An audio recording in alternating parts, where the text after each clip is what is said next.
तमद्भुतं बालकमम्बुजेक्षणं चतुर्भुजं शङ्खगदाद्युधायुधं श्रीवत्सलक्ष्मं गणशोभिकौस्तुभम्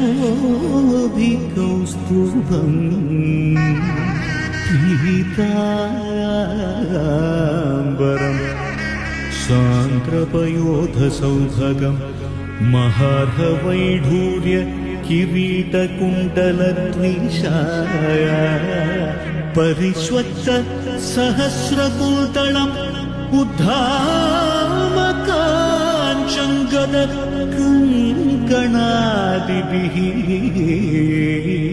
विरोचमानं वसुदेव ऐक्षत।